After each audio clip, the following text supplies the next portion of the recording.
G'day, I'm Stuart McMillen and this is my guide to the top 10 essential graphic novels. This is a list for all the people out there who feel like they should be reading more comics but want some specific book recommendations. Because I talk to a lot of people and when I tell them that I'm a comics artist, I often get the response that, gee, I'd like to read more comics but I don't quite know where to begin. So with this list I'll be focusing on the real gold standard comics that I think will appeal to as many people as possible. And then with future videos on this YouTube channel, I'll talk about some specific comics that I really like that might be a little hit and miss depending on whether the average person will like them or not. But these are the real gold standard comics that I'm pretty confident that you will enjoy. Now quickly, before I begin, I thought I'd just quickly mention some of the categories of comics that are out of contention for this video. I won't be covering any gag type comics like Peanuts or Calvin and Hobbes.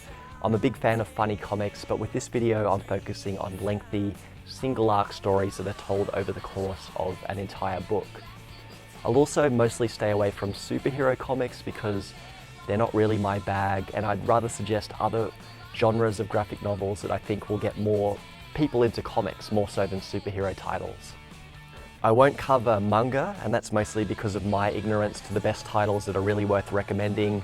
So maybe you could suggest some of your favourite manga titles to me in the comments below. And look, I won't be listing any of Hergé's Tintin comics, and that's because the Tintin albums are so well done that I'd probably end up putting 5 Tintin albums in this list. So we'll talk about Hergé another time. Alright, but let's begin the countdown.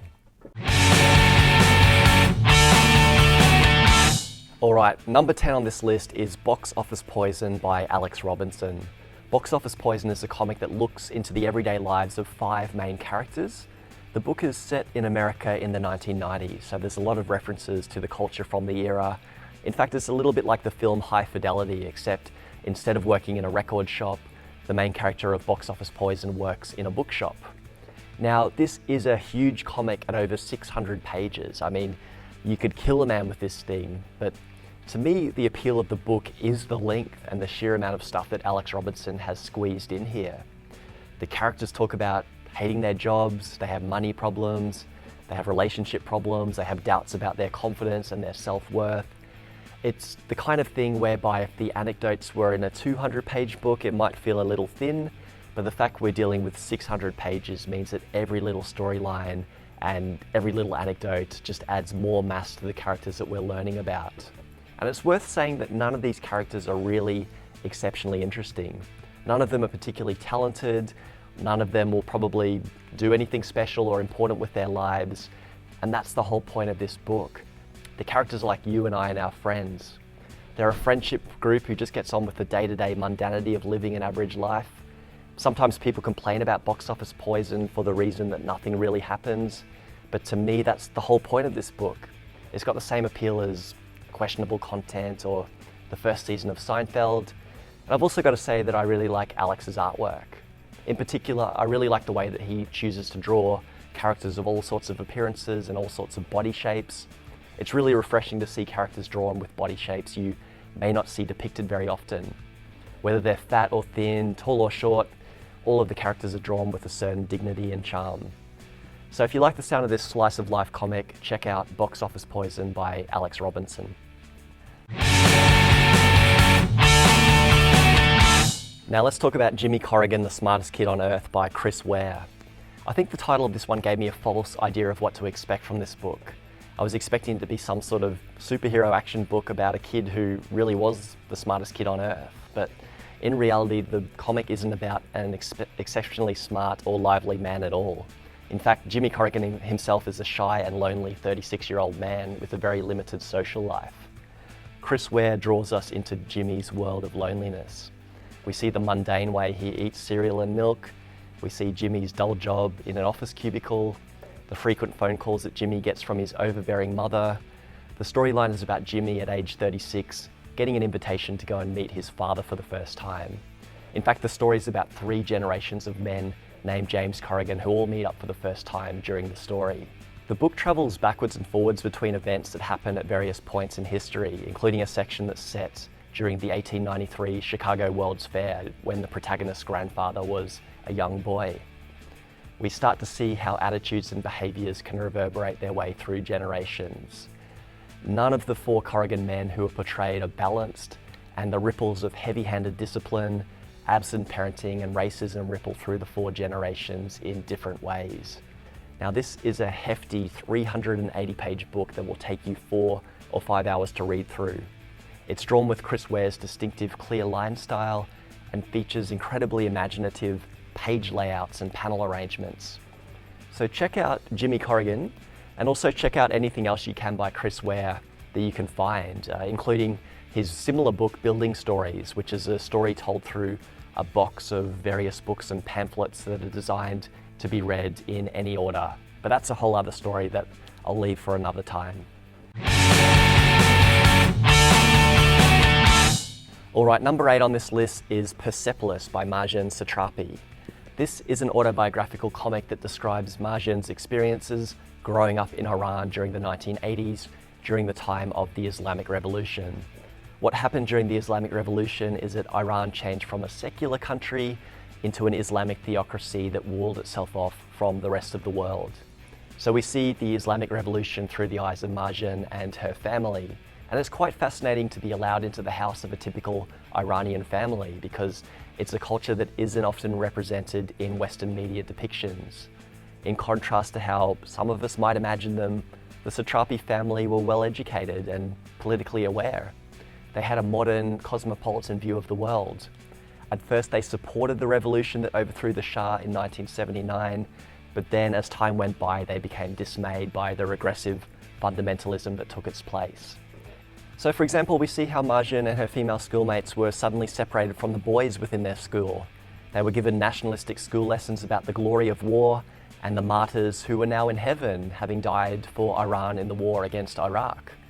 It's actually kind of unsettling to see just how quickly the teachers and the social institutions kicked into full-on fundamentalist gear.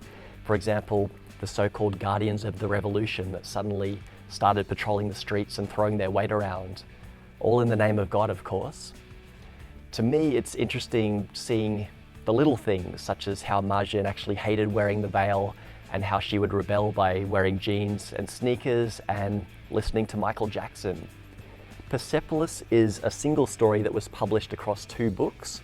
The first book tells the story of Marjane's life in Iran, and the second book tells her story about after she is sent to school in Austria during her teenage years.